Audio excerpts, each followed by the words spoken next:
చేస్తున్నారు కదా, ఇన్ని కార్యక్రమాల్లో మా బీసీ వర్గాలకు జరిగే న్యాయం ఎంత అంటే జీరో. మా బీసీ వర్గాలకి ఏమంటారు నామినేటెడ్ పదవులు ఏంటంటే జీరో, చదువుల్లో జీరో, అలా అన్ని అన్ని రంగాల్లో జీరో చేస్తున్నారు మాకు. అసలు వ్యవసాయ పాయింట్ చూస్తే ఇంకా జీరో, ఏమి లేవు అసలు. ఇది చెప్పుకుందామంటే చెప్పుకోవడానికి చాలా ఉన్నాయండి. చెబితే రామాయణం మహాభారతం అంటారు సరే, ఆ రేంజ్లో మా బాధలు ఉన్నాయి చెప్పుకుంటే.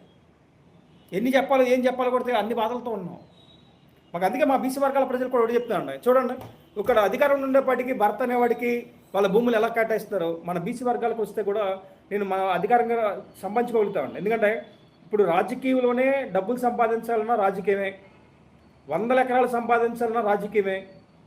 అర్థందండి, రాజకీయంతో అన్ని ముడిపడి ఉన్నాయండి. మనం కనుక రాజకీయంలో కనుక ప్రయారిటీ ఇవ్వకుండా మనకు రిజర్వేషన్ ఒకటే కావాలనుకుంటే మనకు రాదండి. మా బీసీ వర్గాల సోదరులందరూ కూడా నేను మరీ చెప్పుకున్నానండి, మీ కాళ్ళు పట్టుకొని మరీ చెప్పుకుంటున్నాను, మనకు రాజకీయ అధికారం తప్ప వేరే